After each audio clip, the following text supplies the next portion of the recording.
And we're back with another episode of the Lakers Fast Break podcast. It's Gerald Glassford. Come right back at you here from Lakers Fast Break.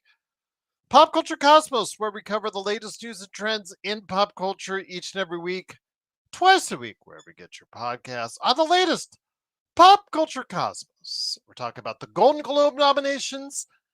Five Nights at Freddy's 2 kills it at the box office. Plus, everybody wants a piece of Warner Brothers. We discuss the original purchase by Netflix and the possible hostile takeover by Paramount. We talk about all that and more on the latest Pop Culture Cosmos, wherever you get your podcasts under the channel name Pop Culture Cosmos. Plus, also, I want to give a big shout out to No Joker, who was able to go ahead and create the Lakers Breakfast channel on Discord. I guess a lot of people are going to be heading there now in the future going forward because Playback, thank you for all the great years that you've been able to service us. Playback.tv/Lakers Fast Break, and what may be the final game that we will ever be able to see together as a community on Playback. If you want to go ahead and check us out on Discord, I guess it's under the Lakers Breakfast channel where we get together. So I want to go ahead and keep that in mind in the future. But thank you. Big shout out to No Joker for helping us out with that, hopefully going forward. And then also as well, thank you to Playback for many years of great entertainment right here along with us and a great community that we were able to build on the Lakers Fast Break channel on Playback. Oh, yes, absolutely. It was, JY. Absolutely. Very embarrassing indeed. But it is, of course, Gerald Glassford. Thanks again for watching this thing.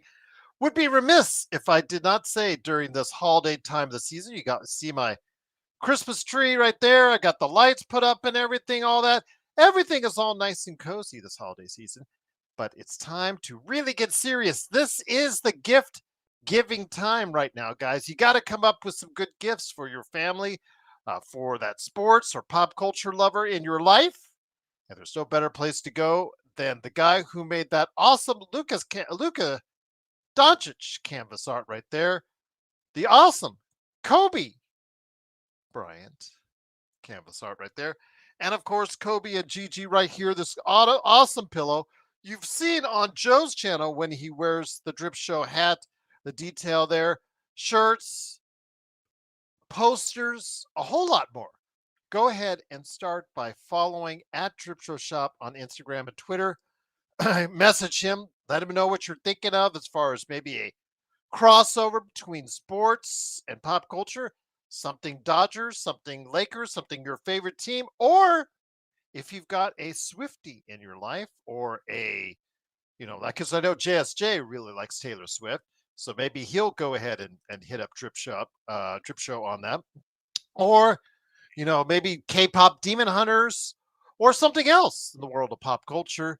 Maybe he can go ahead and design something for you. So go ahead at Drip Show Shop on Instagram and Twitter and go ahead and make sure you get that gift until he can make it for you and make all your dreams, your holiday dreams, come true at Drip Show Shop on Instagram and Twitter. Well, the Lakers came in tonight, quarterfinals of the Emirates NBA Cup, looking to see if they can win tonight over the Wemby-less San Antonio Spurs. No Victor Wembanyama in the lineup. And, well, right from the get-go, it didn't look like it was going to be that much of a daunting task originally because the Lakers took an early lead in the first quarter, but started to unravel right around the end of the first quarter, early part of the second, with the Lakers unraveling, getting a bunch of tees.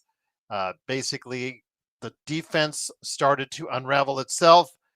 And pretty much when you're giving up so many points as they did in the first half, 70 points in the first half they gave up, and it didn't do a whole lot better, 62 in the second. As they outscored the Lakers in 3 of the 4 quarters and never looked back. The closest I think the Lakers got was 9, I think, in the fourth quarter. But, yeah, really wasn't much of a threat. Fake comeback by the Lakers, too little, too late. And despite a good effort, valiant effort from Marcus Smart, the Lakers didn't get much else tonight. as the Lakers get trounced. You're Antonio awesome. Spurs 132 to 119. Thank you so much for Daniel. Barry Sports Highlights, becoming another member. Truly appreciate it. Celebrating 14 months of membership. Thank you so much. Appreciate it. As always, Dan, you're the best, my friend. DBSH, I'm sorry, DBSH Sports Highlights, Daniel Barry Sports Highlights. Like and subscribe to him. Yo! Also, of course, don't forget, again, the Lakers just absolutely just could not get it done. The defense, obviously something we've addressed here on this show many times. Something that, and if the offense, the starting lineup, it's not clicking, not getting it done, could the bench give them support? And early on, the bench was not giving them support enough.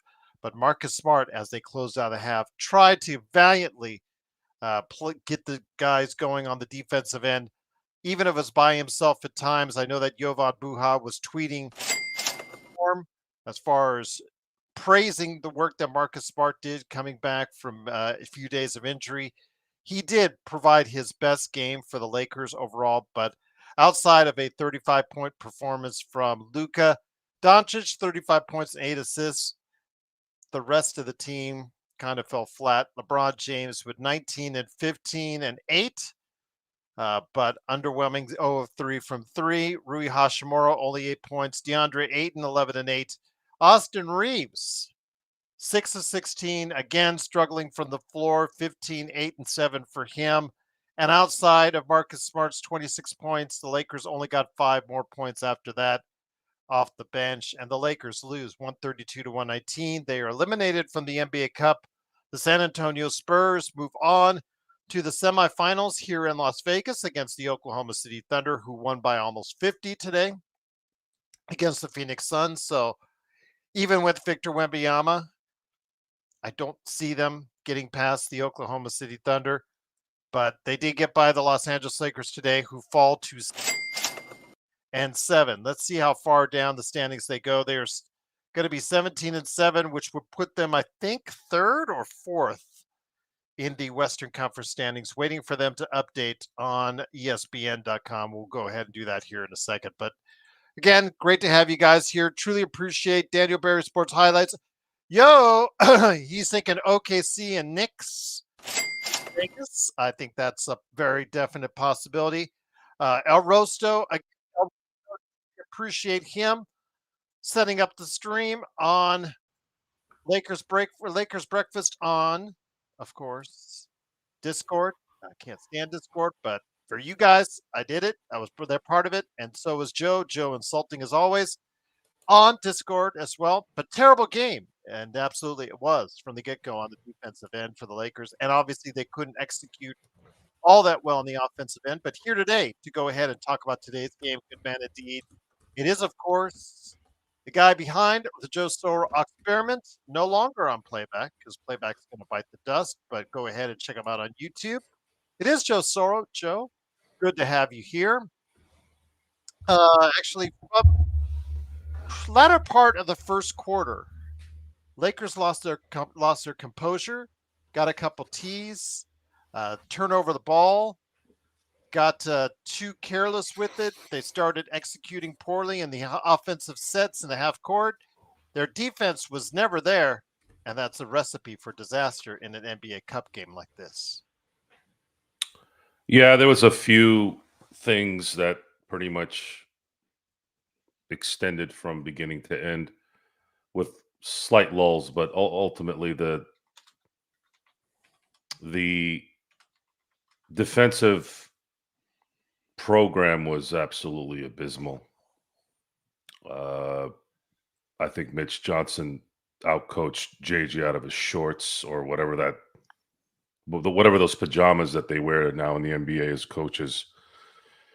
And then Austin, who's a catalyst to a lot of things to this team, didn't play too well. But I can't go all in on that too much because it wasn't just him who stunk on defense. Everyone stunk on defense. Oh, yeah. And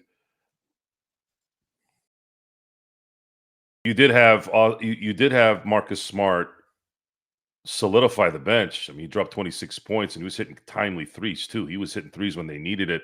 8 of 14 overall from three. But Yes. yeah, but they could not stop anything. They couldn't stop the shots. They couldn't stop any pick and roll. They couldn't stop any. They try to. I'm gonna enjoy the awful coaching video tonight if he puts it up, because drop coverage was the main theme tonight, and for some weird reason, drop coverage kept happening while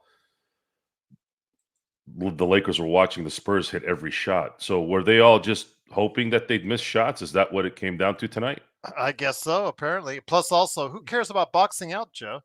Really? Who cares about boxing out? I guess it's not Well, the that important. boxing out part, if you watch how these guys slither in and out, there's a fundamental defect that the Lakers have had for a very, very long time. And when I think back at a system, like there's really no system in the NBA anymore. No one runs a triangle, a flex type offense, whatever. No one runs anything that's familiar to me. Everything seems to be kind of like a D'Antoni type offense of 7 seconds or less, but they've extended that to maybe 14th because they don't really need to. They don't need to play what at that time was the no huddle offense. So this is how I used to compare the 7 seconds or less no huddle. That's what it was. Remember the K gun, the Buffalo Bills in the early 90s? I So the do. K gun was so astronomically effective, and it was difficult for a defense to acclimate to that. It took them a few years to catch up to it finally, maybe like 2 or 3 years. And then NFL has that habit. Look, you're seeing it with Patrick Mahomes and the Chiefs right now. The NFL's got the black book, the blue book, the red book on that. Now you just the Chiefs haven't adapted, and there's also a deficiency in offensive weapons too that hasn't helped, as well as fatigue. But the 7 seconds or less offense that we saw the D'Antoni offense have with Steve Nash has was like the beginning of what the NBA is now, which is run, run, run, shoot threes, run, run, shoot, shoot, shoot wherever you can, and just keep doing that. It's gone up to maybe 14 seconds now, but every team runs the same offense. The only way you neutralize it is you got to be able to play good man-on-man defense and be able to switch quick enough to combat good ball movement, good pick and roll, good athletes, star athletes. There's a lot of intricacies with that. But was tonight is really what an elite team or a playoff team is going to do to the Lakers when the chips matter. And I think it's better that the Lakers see this now so that they need to make a decision here on whether they want to compete all the way through this year, or understand that by the end of the year, they're going to be able to probably start restructuring this a little different. And that's just kind of where I'm at with this. There's been too many games like this. It's not a one-off. The second the Lakers play a team with elite athletes and athletes that get on a run shooting, they cannot come back. They have problems. They really, really have problems keeping up with those teams, especially if those teams play 4 quarters. So the Lakers are going to have to come. The organization's going to have to make that decision. Can they bring in talent before February's deadline? Do they want to do that? Do they think it's going to cost them too much? The answer is yes. When you do in-season trades, you're more apt to spend more assets. And is it worth it, Joe? Because in the other game, we saw Oklahoma City dismantle an above 500 team, a team that just beat last week the Lakers at the Crypto.com arena. They beat them by 49 points.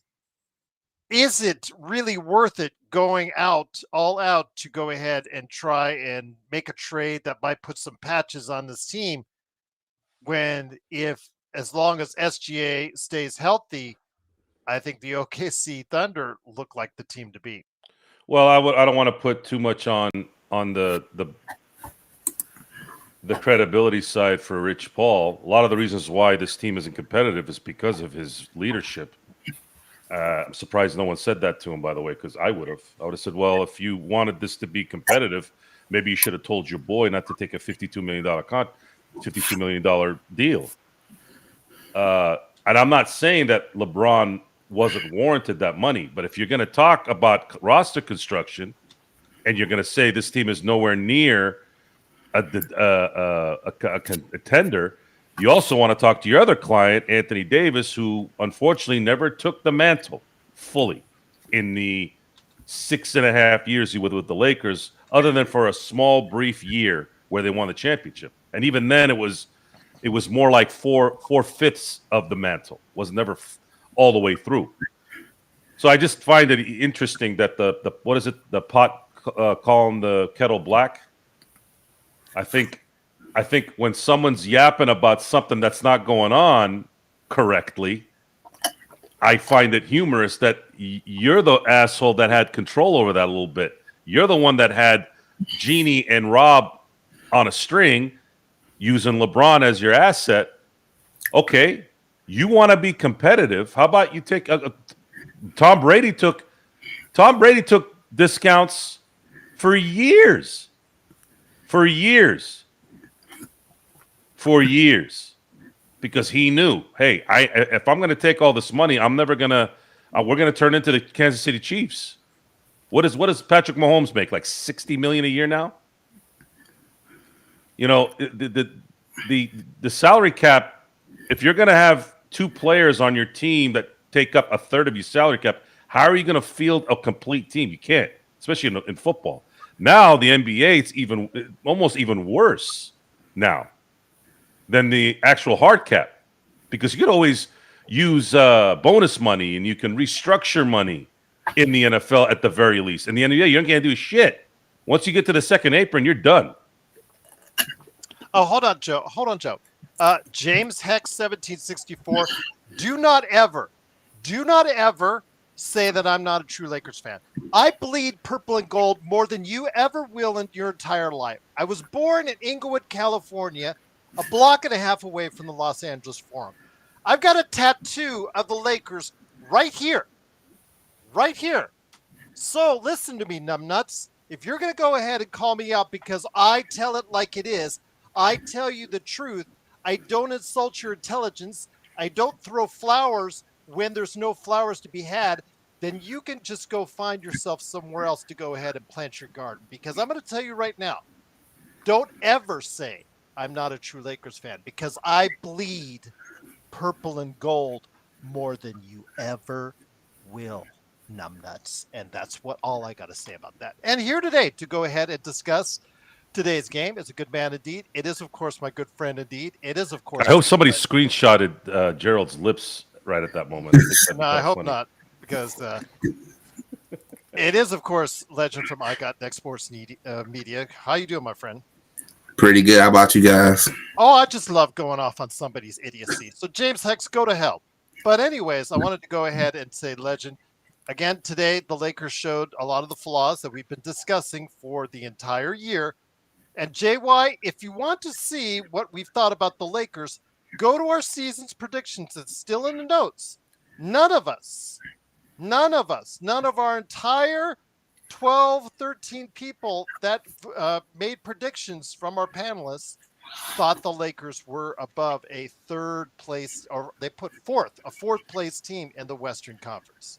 So that should give you an idea of where realistically we think they are. And Legend, they got a taste today of what it's like. Again, if that starting five is not clicking, it's a tough ride. It's a tough ride because they have a lot of flaws that can get exposed real easily. And there's a team at OKC. You're not giving the title away, but they are the heavy favorites. They're 23-1. I guess these games don't count today. Is that correct? 17 and They counted it. They got 24-1 now. because it's the actually hasn't changed yet. I've checked both ESPN and NBA.com. It still has the Lakers 17-6, but okay. If it goes to 17-7, all right, no worries. But if that's the case, again, the Lakers showed the flaws that they have, which is something they need to address. But the problem is, do you try to address it because is the gap just too large between the OKC Thunder or a team like the Lakers, Houston, and Denver at this point in time? Because those are the teams, and San Antonio. These teams are chasing OKC, but is there too large of a gap right now after what we saw tonight? They got to do something. That tonight just showed that if you go against a young team that can run and gun and they athletic, yeah, you're probably gonna lose the game. It showed tonight. Them boys can't. It's just the truth. They can't guard it. They can't guard it like it was shown tonight. And if you were to play Oklahoma doing what you just did tonight, you're probably gonna lose close to some of what the Phoenix Suns just got did tonight. You probably lose about 40 something. You got to make some changes. You got to continue to get younger dudes who are more athletic, can guard, find some 3D wings. Some changes got to be made. Probably going to have to go and entertain Rui and some trades. You got to do something. Because if you're, like Joe said, if you're trying to compete, you're going to have to make some moves unless you are just waiting or something. But this current roster, no, it's not enough. It's not enough. I'm not going to completely say Oklahoma have won it all, but I'm about on the verge of thinking that this team look like. How can you not? How can you not? I mean, this team like they're finna run through the West. Honestly, it did look like that. It like it's over with already. To be honest, you don't want to say that because again, if SGA does get an injury, I think it changes the dynamic of the entire Western Conference, Joe. And that's what I want to stress is because you have to stay healthy. You have to have a team that's still ready to compete, Joe.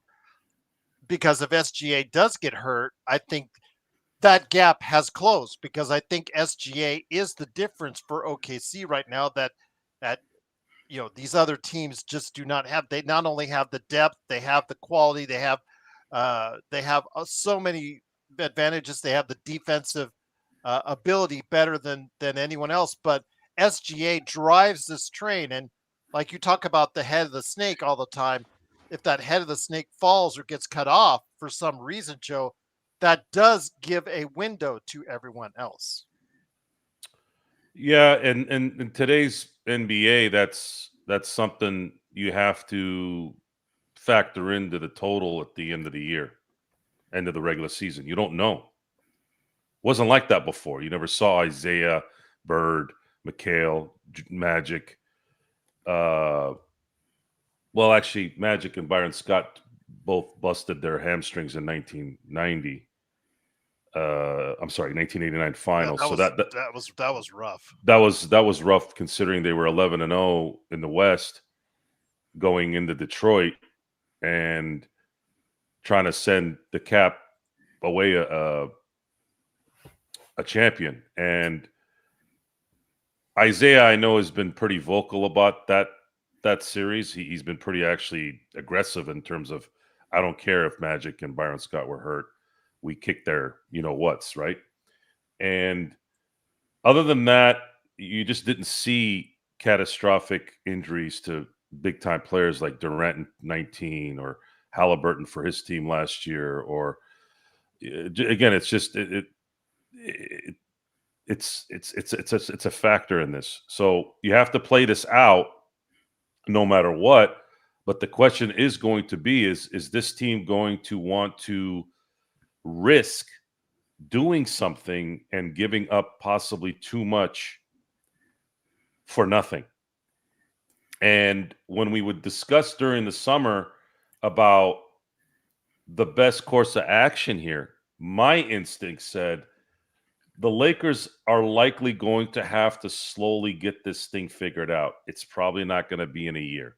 The only way it could happen is by some miracle, which there was some things going on here the last week with Giannis, that maybe there would be something there. But see, there's never been any indication that Giannis would ever come here. It's just not, that's never been there. There's never been one story or one hint that didn't come from some AI or some BS online. Go ahead, Gerald. And even if you wanted to, Joe, I know that Windhorst said that, earlier today, if Giannis wanted to come here, yeah, that's great and all. But if you're John Horst, who's the Milwaukee general manager, both you and Legend, I don't know, you could comment on this, Joe and Legend. If you're John Horst, the only thing the Lakers have as assets are expiring contracts which they would have to bundle for to get to that number, to get to Giannis' number, and one first round draft choice, Joe. Do you want to be the GM that gives up Giannis for only one first round draft choice, just like Nico did? Do you want your likeness put up, or as far as onto the walls along with all the other jerseys there, or do you want a statue made of yourself, and right next to crypto.com arena next to Nico Harrison, Joe? I mean, that's what we'd be talking about, because if you're going to send Giannis for just one first round draft pick and some expiring deals, you and I both know that's not going to get it done. And you would have to tell Giannis it just can't. They can't do it. They can't do it. There's only one way for that to happen, and that would be Giannis demanding to go to the Lakers. Lakers couldn't even manipulate a three-way trade to get enough picks to satisfy Milton. So that's the problem. My advice to Giannis has been, don't do any of that. You don't want to be that guy. The I was going to say Milwaukee Brewers. The Milwaukee Bucks have done everything for him. Everything. Mm-hmm. It's not a secret. They have done everything. They have taken on contracts for the next 4 years to go get as much help as they can, regardless if it's really anything. I'm sorry, but Miles Turner, I thought that was probably their worst pickup I think I could think of. And then waiving Lillard on top of it. Waiving Lillard so that they could get to pay him, right? Getting Lillard, that's the sad part about that, is I thought Lillard would be. See, to me, that was really trying. It's just they didn't anticipate Damian Lillard missing Portland. I don't know any human being in my lifetime that's ever missed Portland. He's the only one. So they're trying, man. They tried. They really tried. And I'm sorry, but that's life, guys. Sometimes you try your ass off and it don't work. My advice to Giannis, and it's going to be the same thing no matter what, play your contract out. You have 18 months. Play it out. You're still going to be good for at least 2 or 3 years after 2027. Play it out. Let management, let ownership know, guys, I'm going to likely leave this summer. If you guys want to trade me, my only problem is I'm probably not going to extend with the team you trade for unless it's the team I want. You guys would have to let me go. And give him that courtesy.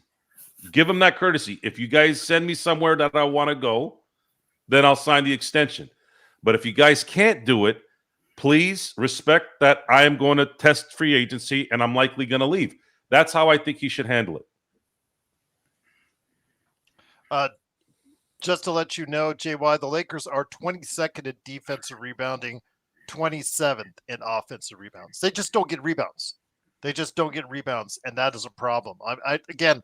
I said this on the show the other week, Legend. Brian Windhorst, I usually criticize a lot of stuff that he does, but he did do enough basketball nerd research. I didn't even know this was a stat, but apparently box outs is an analytical stat. And the Lakers are last in the league in box outs. And if you saw the game tonight, you could understand why. But let's get it to the San Antonio Spurs.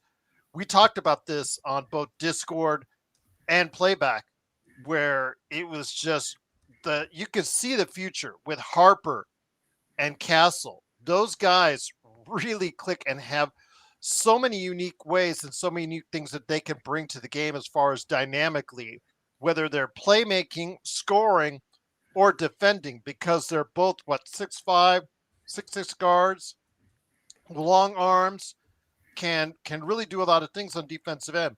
I think there's a day they're going to have to commit to them, and it might be sooner rather than later. The Spurs are the one I've been saying they keep an eye on them, but they're the one that can make that move for Giannis. They got the draft picks. They got all the young assets. They can do it. They have no problem being able to do it. Maybe you want to add De'Aaron Fox in the picks and make it happen. But they got a bright future with them two young pieces. They look really good. They are up and coming, and they're gonna be the year of Spurs to make the playoffs. It's gonna be the year, and this is the. They could be the team that could get Giannis. Mm-hmm. They got all the assets. I mean, OKC, Houston, they probably have maybe a little bit more attractive assets, but San Antonio does have players, salaries, and picks that could match Legend. So if he says I just want to be traded to a winner and a chance to play, and if Wemby makes a call to Giannis and says, "Hey, bro, come on down to San Antonio, come over to the Alamo, and we'll go ahead and win this time around," that might be enough to get Giannis to San Antonio. Might just be enough, and stars talk. Everybody in the league know each other, so I wouldn't be surprised if they're talking behind the scenes, and maybe there's something the Spurs might look at. They may look at how they're positioning themselves in the playoff, going to a playoff time, and may decide to make that move and go forward. Why not? Wemby's young, so.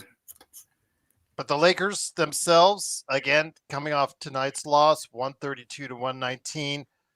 Joe, again, this team, besides an athletic 3-and-D type player dynamically that you need to put in the starting lineup, we saw deficiencies off the bench outside of, again, a great game by Marcus Smart coming back. But it's hard to trust Marcus Smart, Joe, because he's gotten hurt twice already. He's been out multiple games on 2 occasions already.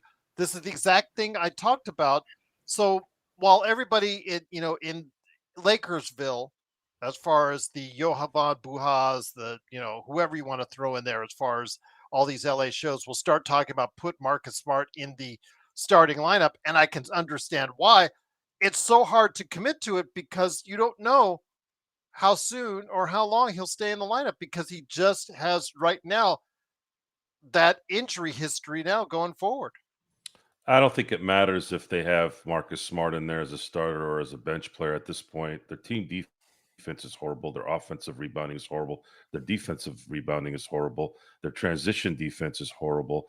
Their half-court defense is somewhat respectful, right? Respectful. Respective. But it's just it's a fragmented team in a lot of ways. They're winning because they do have a top 3 player in the league. Austin is really good at what he does, playing outside his head a little bit, outside his mind a little bit on that. But then he's also deficient in some really important areas.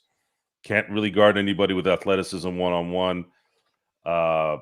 Can't really react quick enough when the ball movement from the opposing team is crisp and fundamental. JJ Redick, and it's not just the Lakers. I think it's just the NBA overall. Fundamentals in the NBA are so bad because sometimes a veteran team or a seasoned team can combat athleticism if there's stout fundamentals. This team has no fundamentals.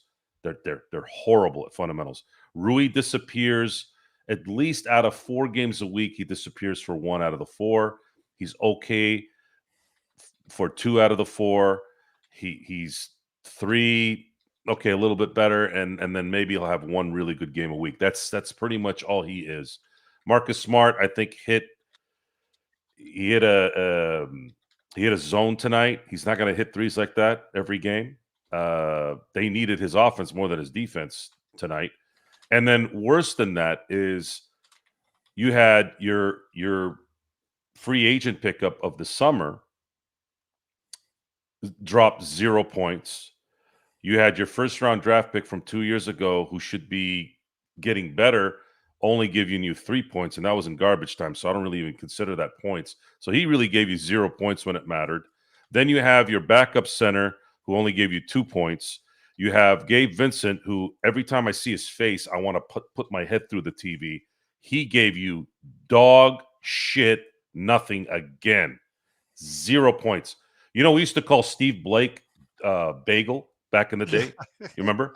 Yes. This guy is not only a bagel, he is the jalapeno cheese bagel at the Brugger's place next to my house. This guy is absolutely useless.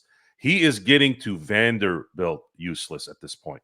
If they weren't so shot at guard with injuries with Smart and all that, and needing to make sure they have enough there to, spell Luka and spell a ball handling LeBron, I'd put him to the G League. Honest to God, him and Vando should just sit in the G League until they can figure out some miracle to trade those guys, or just I don't want to see those guys on the court. Bring in Nick Smith Jr. at this point. I'd rather see Nick Smith Jr. suck ass more than Gabe Vincent sucking ass. Pause, by the way. That really came out wrong. Tony, as much as we love you, Tony, and great you're on the show, I don't think you're going to get much love from Joe on Steve Blake. It's I don't know the solution other than getting better talent at this point. I'm not going to sit here and bang my head begging these guys to start playing fundamental basketball. It seems like no team out there is playing fundamental basketball anymore. Very, very few. Who can you say is? Is it easy to say it's Oklahoma City? Or is it that they're so talented and in tune with their team concept I'm going to say defensively, they do know their fundamentals. They're coached very well on the defensive end, and that showed tonight in that game against Phoenix. They rattled them from the very beginning, Joe. Yeah, that game was over at halftime. It's just not. It's they're gonna do well, guys. They're gonna probably win 50 games. They could get a third seed, maybe hit a stretch where they can maybe get to a second, because we don't know what Denver and Houston's going to end up being. And Denver has just as much an injury issue with that team as any other team out there. And then Houston, we don't know if they're going to be able to continue what they're doing. We don't know. I don't know. I don't know. It's too early.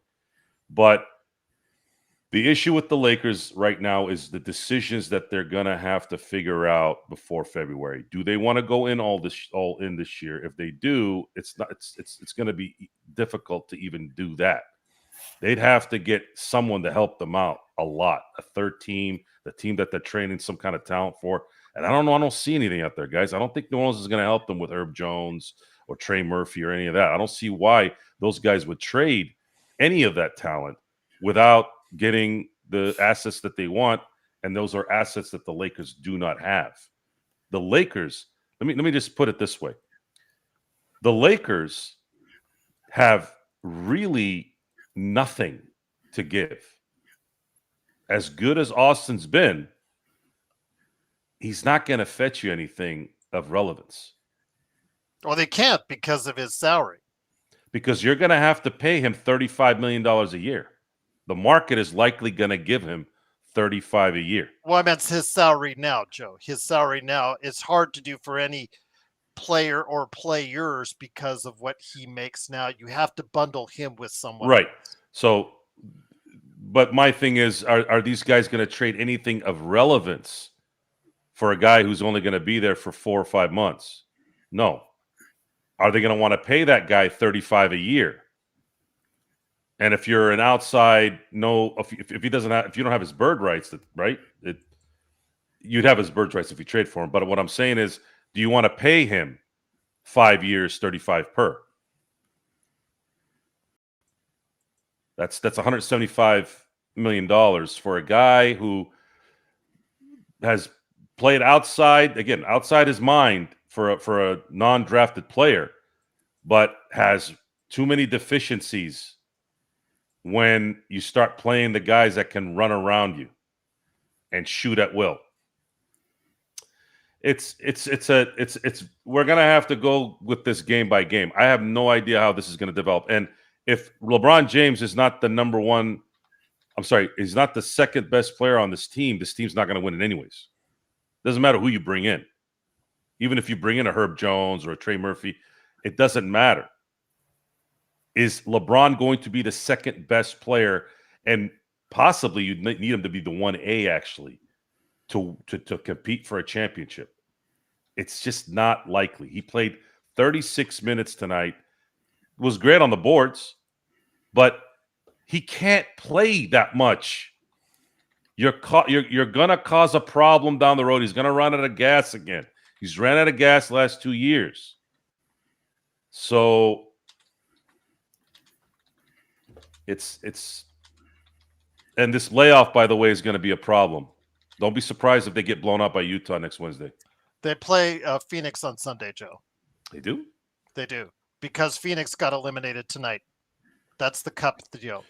Oh, okay. I got you. So the official word, because again, NBA and ESPN.com did not update their standings yet, but like was mentioned in the chat, Google did. The Lakers have fallen to fourth place in the Western Conference at 17 and 7. They play Phoenix on Sunday. Got it. I just got the update. Okay, thank you. Yeah, so I just want to let you know. But Legend, let me bring it back in here once again. It is the Lakers losing 132 to 119. It is. I don't hate Reeves, guys. Jesus Christ. They don't get it. Look, just because I love Kobe and MJ doesn't mean I gotta hate on Luka. You guys are stupid, man. No, it's this guy. I don't hate Reeves, but did you see how he played today? You go watch. Hold on, Joe. Hold on. This guy was gone. He was gone for a while. He comes back, and he clearly still doesn't know basketball. And spell his name right, for God's sakes. It's R-E-A, not R-E-E. It's not Christopher Reeves. Whoa, it's Reeves with an A. Spell it fucking right if you're going to say something. I don't hate Reeves, you assholes. I don't hate him. He doesn't play defense. He was lost all game. What do you want me to? I didn't make him do that. He did it. Go look. Go look at the game. Go watch. He couldn't guard anybody. Fox was running around like no one was there. If you're off a game here and there, fine. But this is not the first time they've lost like this. They keep losing like this to elite athletes who can shoot. It's not rocket science. It's been a problem for 2 fucking years. This isn't a 25, 26 problem either. Watch the games. We've watched every fucking game the last God knows how long. It's not like I'm making shit up. Understand what we're saying, because you're going to learn something. This isn't ESPN and First Take where they act like they know what they saw. Okay, those guys are entertainers. They're getting paid to basically tell you a bunch of bullshit with no substance so that you can giggle and laugh when they say a joke. Charles Barkley made a living being a complete asshat. Once in a while. I call him broken clock for a reason. He's right like a broken clock is right. Twice a day. But other than that, motherfucker doesn't even watch the fucking games. He even said it on TV how many times? They're there so that you guys can giggle and learn nothing. All you learn is these guys are tired of this boring game. That's the kind of fucking commentary you guys have put on a pedestal. Well, we're not doing that shit here. We actually watch the fucking games. I actually will go through a quarter just watching the defense doing nothing. So if you want to start learning something, watch the show. If you want to feel good about yourself, then go watch that shit. Or go watch the other 90 fucking % of the douchebags that do podcasts that don't know dick, that look like they're sitting on a fucking toilet and talking on a mic. So, Legend. That's one thing I can say about James Hex is because he was gone for a while. And he was saying idiotic things like this before. And that's what, when you're an idiot, that's what happens when you just keep on saying idiotic things. So he's gone for a while. So this is his first chance to return.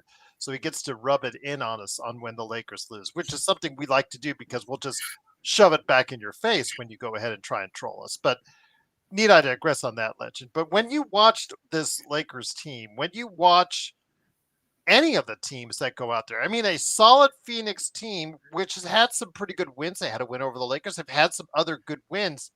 They go into OKC and they get thumped. And then you see what the rest of the league is doing at this point in time. Denver's been struggling because they had 2 guys out. Houston, they've been pretty good, but they're still trying to work things out without without Van Vliet to steady the ship or whatnot. It's still it's right now, as long as SGA is the key. As SGA is upright, if SGA is still doing SGA things, it's just right now for the NBA Cup, I don't see anyone getting by that. But when you see that out there, when you see them destroying and dismantling a Phoenix team tonight from the get-go, even if the Lakers would have won tonight, even if San Antonio goes in there and to Las Vegas, which they will be, it just doesn't seem like anyone right now can match up with the confidence that OKC is playing with right now. Yeah, they're playing with a lot of confidence, and it would have been tough no matter who came out this game. It's going to be tough going down to face that Oklahoma City Thunder's team. I think it's the first time in a long time I've seen a team that come off a championship and just staying focused and ain't having a hangover. And that's impressive about that team. And it's just going to be hard either way. That's like you said, Gerald, that's a good Suns team. That's better than a lot of us expected. I didn't expect the Suns to be this good, but they don't have a lot of good wins and just got mollywopped by the Oklahoma City Thunder. So SGA, long he stay healthy, they're gonna be rolling. Same with J-Dub, same with Chet. And one thing I will say about that squad is a lot of their players gonna stay healthy when you don't have to play the fourth quarter like that. So that's gonna help out a lot, but it's gonna be tough for the Spurs when they face them. It's gonna be tough. You're gonna need a whole lot more what you did tonight, and maybe a little bit more. You're gonna need it to win beyond to beat that team to have a shot at least. Brad Stevens, I'll let you read it. Go ahead, you read SGA stats. Okay, we know they're good. I said on the NBA observations already who the MVP as of now. He's differentiated himself in the past couple of weeks, and obviously their gaudy record, Joe, backs that up. So we know this already. Yes, we know what he's close to a point a minute. Although that actually got defeated a little bit tonight, or I don't know how many minutes 28 minutes because he scored 28 points. So maybe that even actually improved tonight. But it's still, we know what he's doing. We know how well he's playing. But look who's here now. Good man. First off, I hope you're doing better, my friend. I am. Just slight shoulder pain, slide neck pain, but besides that, we here, man. We here. Sad to be here on the Lakers loss, though. That's okay. I'm just glad to see you, my friend. It is John Costa from Lakers Corner. Appreciate you, the crowd has been feisty, looking for answers. I'll put it to you like this. This asshole's really saying MJ numbers? Yeah. What's going on? What's MJ going numbers. On here, because he's dropping 32, right? Well, I think the key is the point. How many players in the history of the NBA, other than Oscar, that mattered, by the way, not Russell Westbrook shit. Okay. Look, you're gonna sit there and you're gonna tell me a player that's dropping 35, 9, and 9 isn't doing astronomical things that never's happened before? Joe, you're gonna sit there and tell me this? Well, let me just say this, Joe. The only thing I can say is that the point per minute, he is close to point per minute. And I think the one, because Joel Embiid was flirting with that a couple seasons ago, but the only last one to really do that, I think, was Wilt. And I think that's the only thing really you can put a number as far as him being, as far as having an elite season like that, because he's just not playing enough minutes overall because the team is winning so much. But John, I wanted to go to get a question that was said earlier by, I believe, Jeremy, in regards to what we see with Austin Reeves, because he's, since LeBron has come back to more of a more competitive, feisty mode, it just seems like Austin Reeves in the past couple games just hasn't had it. He struggled in both of these games. Of course, athletic guards going against him. He obviously has an issue with that from time to time. That's what we've seen. but is it something more? Is it something where he's just not able to find consistency when the other two guys are there trying to find theirs as well? Yeah, I think it's tough, man. I think it's really tough to find consistency on a team like this for Austin Reeves, right? Because, and I've talked about this many times on my Lakers Corner page, where I talk about how, like, I love the fact that Austin Reeves, he can go from when Luka's there, and Austin Reeves plays more off ball, he can give you that, 23, 25, and 7. But then when Luka's not there, and Luka's gone for whatever reason, Austin Reeves can step up and give you, as we've seen, the 44-point games, the 50-point games, the 1A performance, and like the guy type performance. But he's also able to go and give those role player type like performance. But the thing is, for a player like Austin Reeves, that is a really hard place to be on a night-to-night basis, man. That is a really, really hard place to be on a night-to-night basis, because you don't know what the team needs from you at that night.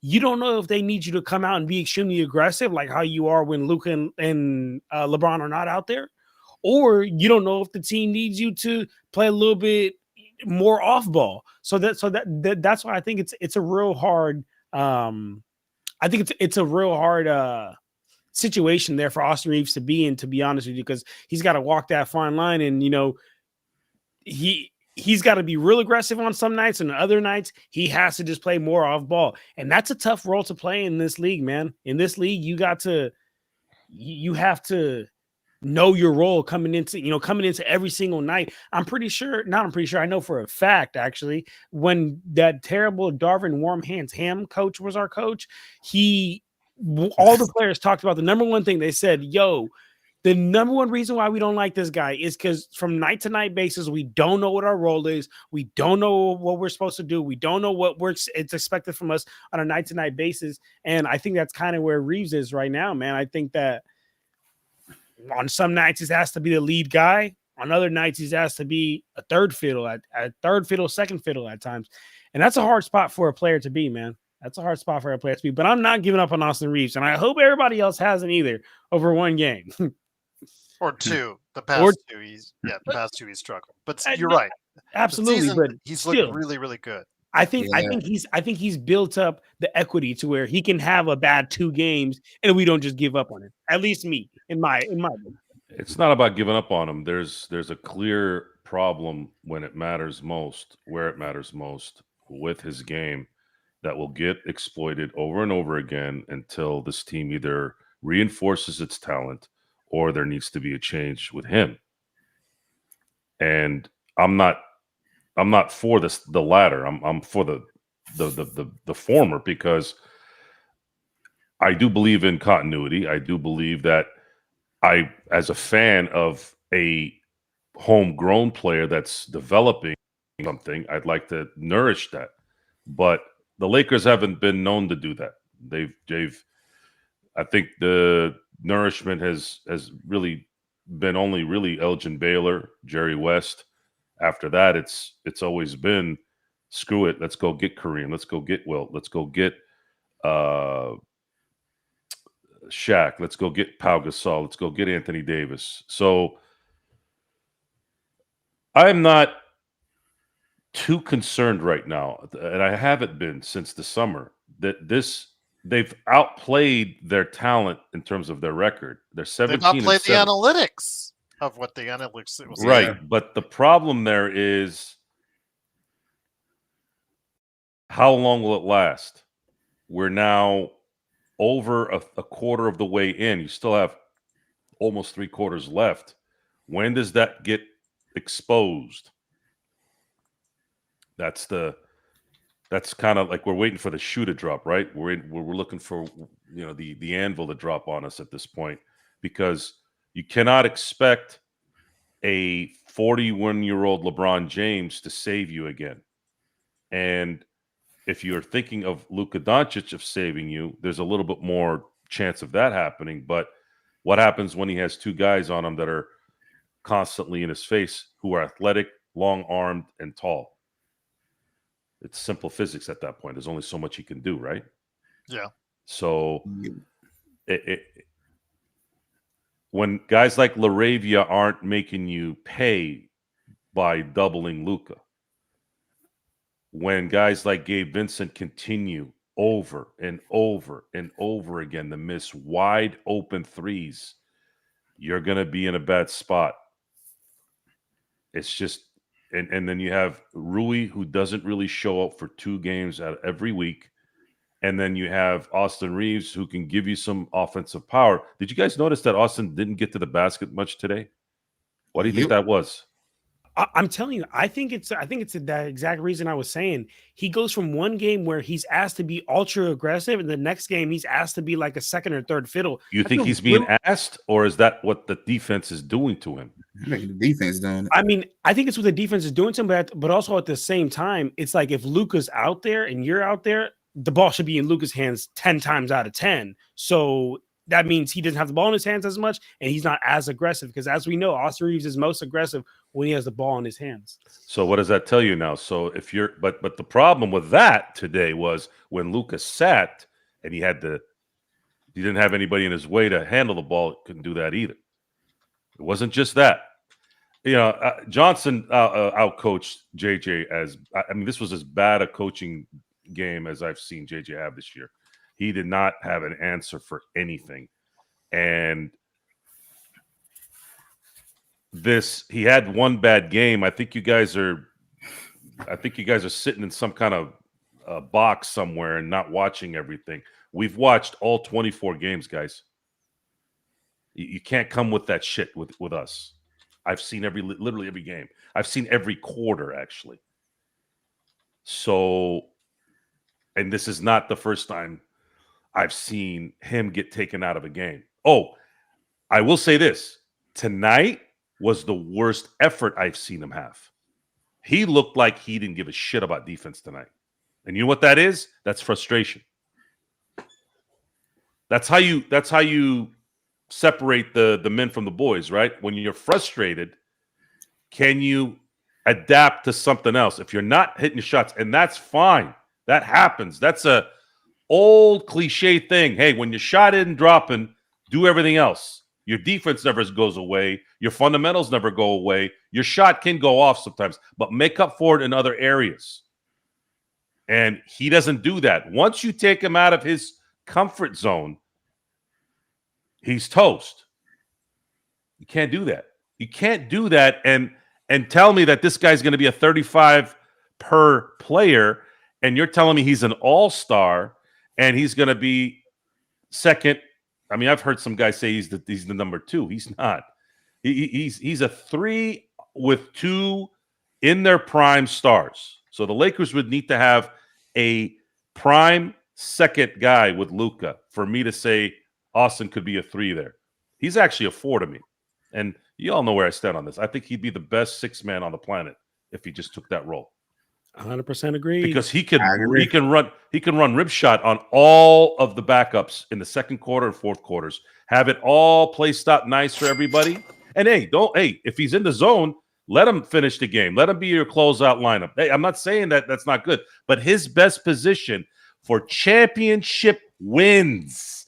I want you guys to hear me when I say this. Championships is all I give a shit about. I'm a Laker fan. I've seen 6 of them this century. Last 25 years, 6. Yes, I'm greedy. Yes, I want more. And when you're not winning the championship with LeBron making 50 mil, with Luka making 50 mil, what do you want me to say next? What do you want me to say? You want me to sit there? Oh, gosh. Darn. We'll get him next year. It's a loser's mentality, Joe. No. Sorry. I'm not going to do that. If this was Brandon Ingram, if it was D'Angelo Russell, if it was Julius Randle coming up in 17, 18, and they're trying to build something, yeah. Hey, we got to let this ride, guys. We got to let this thing figure it out. We got to let them figure it out because guess what? Shit, we're running in. Hey, it's the era of the Warriors. We gotta ride this until these assholes leave. I've seen that how many times? You don't think I knew that Laker team, the Lake Show, by the way, the Lake Show was created by the the gap between Magic and Kobe and Shaq, right? That was the Lake Show, the Van Exels, the Terry Teagles, the Vladdies, the Eldon Campbells, God rest his soul. Those guys were the Lake Show. That's where that name came from, right? You don't think Laker fans knew that those guys were never going to win a championship? Of course we knew, but we still enjoyed it, and we were hoping, hey, Eddie Jones is developing, Nick Van Exel is developing, Vladdy's coming into his own at that time. Eldon Campbell was the most frustrating one because I felt like he could play better, but he didn't. So you got all these pieces, and they're winning these games because of sheer because it's Laker mentality, right? The Laker culture was always, hey, we're going to squeeze every piece of talent on that, no matter what it is, and we're going to get it. And they were beating Seattle when they were in their prime. They took the MVP, David Robinson, to 6 when they had no business even winning one playoff game in that series. We still appreciate it. We understood the process. There is no process here. You're paying 2 guys $50 million plus a year. That's 2/3 of your damn salary cap. And then you got Rich Paul sitting there with his dick in his hand saying, oh, well, this team is not a competitive team. Well, no shit, because your clients are taking max money when they're not putting max fucking play in.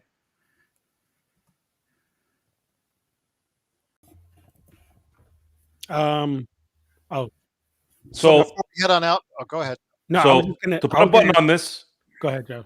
I know that there's a crowd tonight fucking with us, so I'm not going to really answer any of it. At some point, it starts to get stupid now. Joe, So you go ahead and say whatever you want. The comedy act was done. Now your kind of played out narrative is kind of boring now. Joe, you just got to say lions don't lose sleep over the opinion of sheep. That's how I treat Black. But look, John, Gerald, well, Nick T is said he here, by the way? You, and Nick T said for you in the super chat, truly appreciate Nick T. Yeah. John, LeBron didn't play in Atlanta, and Reeves still got smoked. Without the free throws, Reeves is an average player. Okay, good. Love that you brought up that point, brother. Okay, so let's go ahead and look at the Dallas game when Austin Reeves scored 38 points on 9 free throws. Or we could look at the Clippers game when Austin Reeves scored 31 points on 7 free throws. Or the Utah game, 22 on 8 free throws. Yes, guys, Austin Reeves can get to the free throw line. But one thing that I want to get through people's head, y'all got to realize that there's a game within a game. And if Austin Reeves has the ability to get to the free throw line, y'all, that is a loophole within the system. And why would he not exploit? Like, I feel the same way about when James Harden came up and everybody used to hate James Harden. And I feel the same way about SGA, y'all. Look, it's a loophole within the system. This is a game. And if I can get some free throws, like ain't no defense, like I get to breathe and just take a free shot just because I can find a little loophole within the system, man, why would I not do that? Trey Young do it, SGA do it, Harden did it, Austin Reeves did. Austin Reeves does it, and those are the type of players that they specialize in that. Man, that's what they do. So please, y'all, stop acting like that's not a skill. It's a skill. It's a real skill. And if you didn't believe that it was a real skill, look around the rest of the league. There's not a lot of other players that can do it at a high level like those guys that I just mentioned. So, yeah, I just wanted to add in that, like, come on, y'all, like, you got to give him credit for that. Like, he has a skill in the knack of getting to the line, and we're not just going to take that away. And again, I just gave you 4 games where he shot less than 10 free throws and had 30 plus. So we're going to get some final thoughts. Legend from I Got Next Sports Media, who'll be covering the college football scene on his next programs and also covering the NBA as well, and also the sports world as he sees it. So Legend, before we head on out, wanted to get your thoughts on the East with New York and Orlando coming here to Vegas to go ahead and meet in the semifinals to face off against OKC and San Antonio. I think all of us, I don't want to save save the intelligence for everybody out there as far as, we all think that OKC is going to be favored. OKC is a huge favorite in the West, but who do you think will be coming out of the East to face the winner of the West in the NBA Cup? I'm going to go with the New York Knicks. I think the Knicks going to be the one to probably come out just because they've been playing unsuspected. I think the Knicks should be the main one to really come out. I think the Knicks are better than the Orlando Magic. Shout out to the Magic. They've been playing well, but I just think the Knicks should be the one to come out of this game. Okay. There you go. And for what are you doing right now on your channel, my friend, before we head on out? Just dropped my thoughts on the college football playoff controversy that's been going on with G5 and a lot of what Paul said on Get Up and even Skip. A lot of them taking their shots at the G5 programs. And I just did my Notre own Dame. video. Oh, Notre Dame. Yeah, we've been seeing a lot of that still going on. Almost a week. Okay, you call us crybabies. What are they doing right now in Indiana right now? Winning. But they're just crying. And I had to expose and to say, look, handle your business, you would have been in that situation. Blame the ACC, tiebreaker fault. Blame that. And I just talked about a little bit of that. And as well as what I said, James Madison, Tulane, they earned their way into the playoff. The system allowed it. So, hey, they did their thing. And then I'm also going to do a NBA talk tomorrow. There you go. And like I said, if you need me for the college football scene, man, let me know. Give me a heads up on the email. So will do. All right. Once again, it's Legend from I Got Next Sports Media.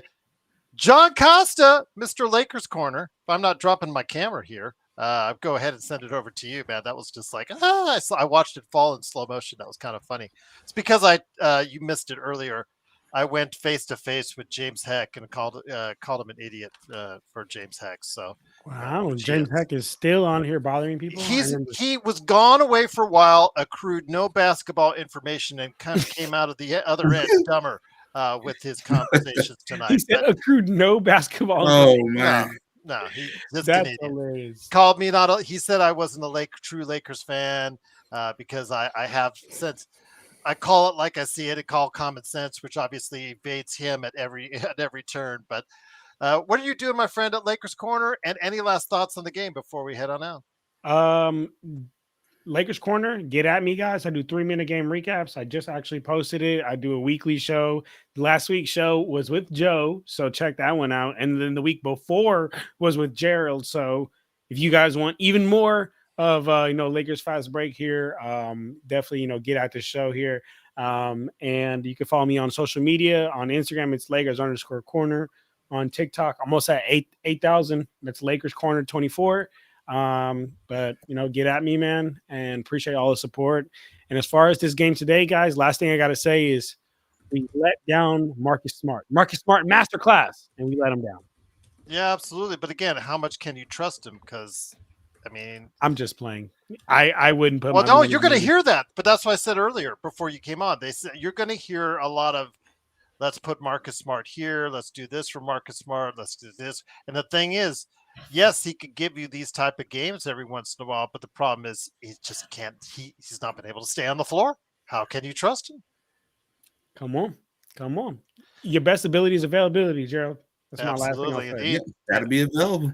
Absolutely, but we don't know for how much longer. So we'll see. We'll see what happens with Marcus Smart. But I know you'll be hearing much more praise and analytics thrown his way. And he's played well. He played his best game as a Laker tonight, and absolutely, I hope it continues and he stays healthy on the floor.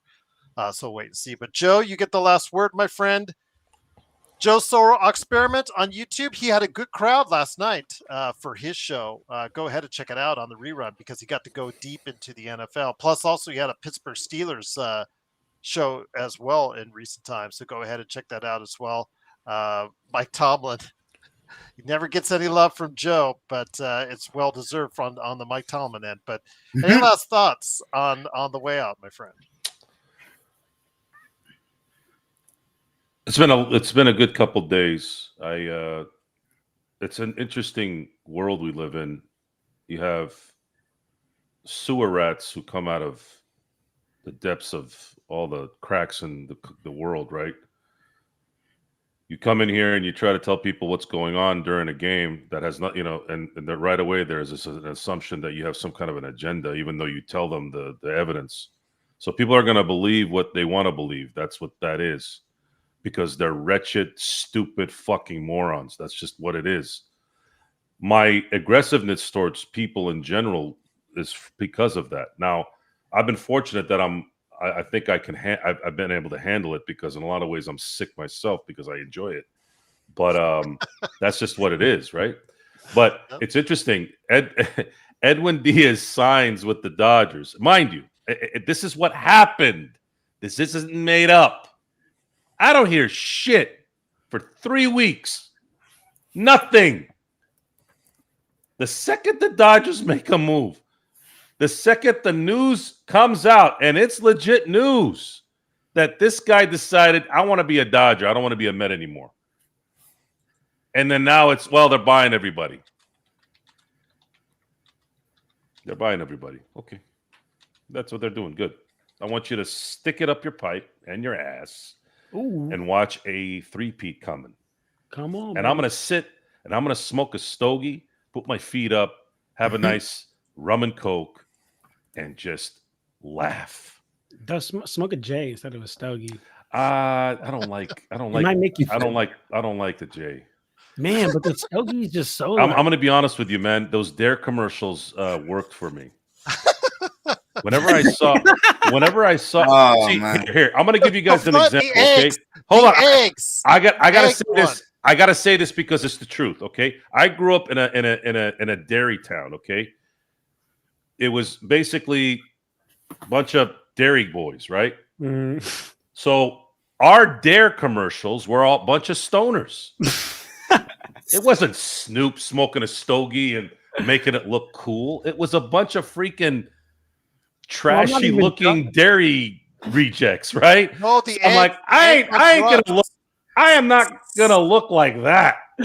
I will never look like that. And then when I saw Dean Martin and the Rat Pack smoking a stogie, and now they smoke cigarettes, which obviously I hated, but they would smoke a cigar. Somebody would smoke a cigar and have a scotch, and I'm like, man, that looks cool. I want to do that. So image for me when it comes to stuff like that does play a factor. I am manipulated into that. Okay. But then again, I do drink certain drinks and it tastes good. Back in the day, I was like, how do people drink alcohol? It tastes like shit. And then when the first few times I smoked a cigar, I was like, God damn, this sucks. Makes my mouth literally tastes like shit. But then I realized there's better cigars out there. That's how I feel with drinking. Like smoking a J also has something to do with this. And this is very important and it's still important. I knew I would have a family down the road. I knew I'd have children. And I wanted to be the guy that said, I didn't really.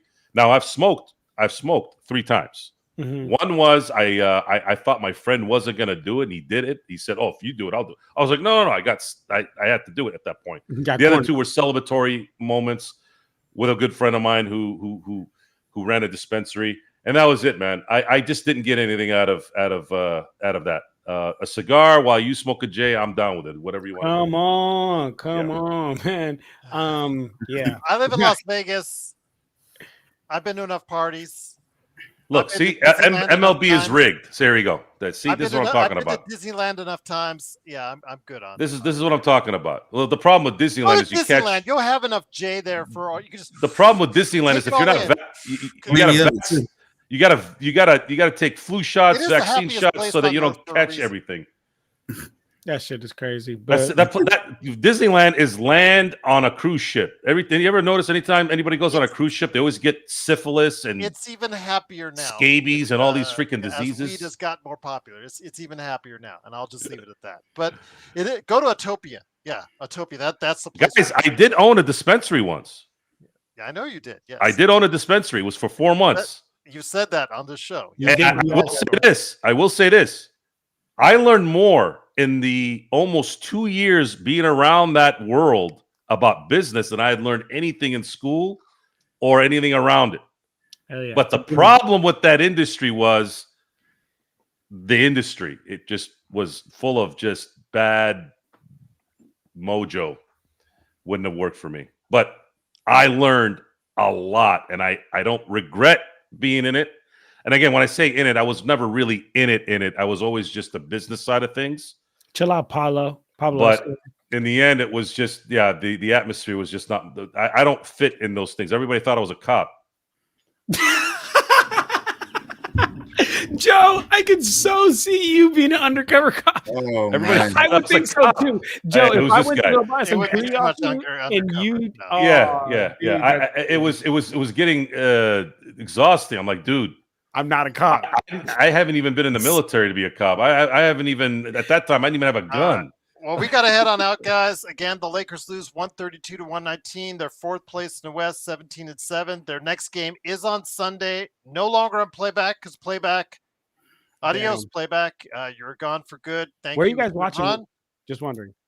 What? Where are you Oh, guys don't watching? worry. We're gonna invite you to our spot in Discord. It's a Discord. Oh, We'll please send do. you. We'll get you. Yeah. Get It was you- good tonight. It was good today, guys. So if get you guys a want to roll legend. through, roll Yeah, through. We'll get you. I just legend. hopped into Discord. Yeah, send it to me. I still Trust me, back on- this one was better than what you guys are used to. I went back on Discord tonight. I still hate the interface. Interface is absolutely just terrible. But we'll get you the info, Legend and John. But it's, of course, Lakers fast break 132-119. The Lakers lose. We'll be back over the course of the next few days. We'll see if the Lakerholics do something on the weekend, even though they hate each other right now. So we'll see what happens during this holiday season. Don't forget our good friend Drip Show. Your holiday gifts from Drip Show at Drip Show Shop on Instagram or Twitter. Drip Show. Any way you can go get Legend, man. If you could help Legend, or whatever you need some help on that, just let us know because we got. Dude, I trick everyone with this. Yeah, Look I how gotta talk to this tight guy. this is, and it's not a Dodger hat. People think, oh, it's a Dodger hat. No, look. There you go. We got to Drip get Show. Legend some Drip Show as well. But again, it is 132 to 119. According to James Hex, the idiot that he is, he says I'm going skiing. Got a mountain over there, Mount Charleston. Oh, man. So I guess so. I guess I'm going skiing. So that's what I'm going to do on the days off. You guys, just because you make up lies doesn't mean it's gonna happen. Like, what's wrong with you people? I mean, I've got You Mount people. Charleston right over there. I guess that's what I'm doing. What do you So mean, I'm, you people? I'm going What do skiing. you mean, you people? I'm about to go take Well, a shit, guys. Well, I'll tell you what. Happy holidays to everyone. Here, We'll see you in the next few days. gonna leave, too. We'll go ahead and come back with some NBA observations or something like that. No, We will okay. go ahead and make up for the time lost because the Lakers' next game is on Sunday, and we'll keep you in touch with what's going on with the NBA Cup and more right here on the Lakers Fast Break podcast. Rest in peace. By the way, Tex, Damn, Joe. Tex, Oh, James Hex, yes, same here. and all you other assholes.